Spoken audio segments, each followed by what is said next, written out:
Hello guys, hello Cancer. Welcome dito sa aking channel, Kapalaran 888. Welcome guys. Alamin natin Cancer kung ano ang mensahe sa iyo ng baraha. Ito ay general reading. Ito ay timeless reading. So, pwede kang makaresonate ngayon, bukas makalawa, or tapos na yung message na to. Okay? So, first card mo is receiving from angel. So, same with Pisces or Scorpio. Nakikita ko sir dito na sobrang magiging generous yung angels, guides, divine, the universe sa'yo. So parang kung kailangan mo ng protection, Cancer, poproteksyonan ka nila with their wings, diba? Mapupuno ng pagmamahal, suporta, guides, or guidance ang buhay mo, Cancer. So you are watched, you are being protected, you are being loved by the universe, angels, and guides. Words of abundance. Cancer, sinasabi sir dito na may abilidad ka daw na makapag-manifest ng abundance by using powerful positive words. So ibig sabihin, yung abundance mo, Cancer, depende yan sa kung ano, yung iniisip mo, kung ano yung sinasabi mo. Makapangyarihan kasi yung dila natin. Makapangyarihan din yung isip natin. Kung ano yung nilalagay natin sa isip natin, yun yung nangyayari. Kung ano yung sinasabi natin, yun din yung nangyayari. Okay? So, sinasabi sir dito na ano man ang pinagdadaanan mo, mahirap man, malungkot, or maganda, be positive, be optimistic. So, sinasabi ng barahan na kailangan mong i-attract yung positive lang. Kung hindi mo pa na-experience yon, yung palagi kang nag-iisip ng negative talagang darating. Palagi kang nag-iisip ng scarcity, walang pera, walang ganito ganyan, hindi ka talaga makakakuha ng pera pag ganun. Okay? So, sinasabi yan sa'yo na kailangan mong maging positive kahit anong sitwasyon na mayroon ka sa ngayon. Okay?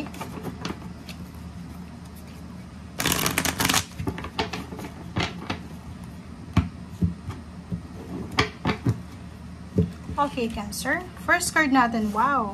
Palace of Wands, fire sign energy.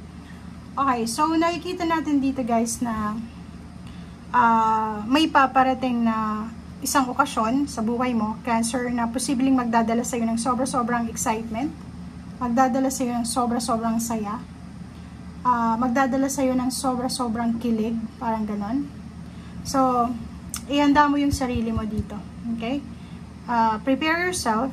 Kasi, kung ano man tong darating sa'yo, eto na yung parang Cancer parang mga unexpected na twist sa buhay mo. Like, for example, yung mga unexpected na hindi na mangyayari. Parang iniisip mo, tagal na nun diba? Dito sinasabi, may mga unexpected invitation, wedding, birthdays, or anything na pwedeng magbigay sa'yo ng kilig, ng saya, ng excitement, or happiness.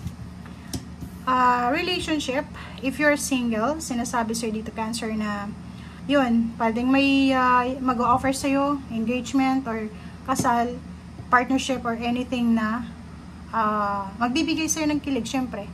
And 9 of Coins, isa din sa pwedeng magdala sa'yo ng sobra-sobrang saya, or yun, parang fire sa puso mo, is yung fulfillment ng financial wish mo. So, may mga wini-wish ka sa iyong pamilya, sa iyong love life, sa iyong financial na buhay, ang posibleng mamamanifest mo. Okay? And next is Four of Swords. Ganun din to sa Pisces. Parang sinasabi na yung darating sa'yo, pwedeng malapit na to, yung darating sa'yo na success or financial gains or financial fulfillment, ay posibleng siya yung magbibigay sa'yo ng sobrang peace. Financial freedom, syempre. So, pwedeng lump sum of money, inheritance, or yun nga, pwedeng may mananalo sa lotto, or anything na success. And yun, yung iba, pwedeng level up ng relationship, from single into relationship to married life, or pwedeng yung iba, from empleyado lang, tapos punta na dun sa managerial position, or siya mismo yung magiging owner ng company, parang ganun, or business. Okay. Wow. So, sa usaping pera, nakikita natin dito yung balance. So, kung sa ngayon, habang nanonood ka, feeling mo naghihirap kasi sa lapis, sinasabi na huwag kang mag-alala kasi on the way ka na doon sa financial balance. But make sure na ituloy mo pa rin yung pagiging matipid mo, yung pagmamanage mo ng money correctly, o yung ginagawa mo sa ngayon. Yung pera na parating sa'yo, siguro ito yung matagal mong ini-expect, or pwedeng it's either 2 months or 2 years ka nang naghihintay dito, or pwedeng 4 months ago.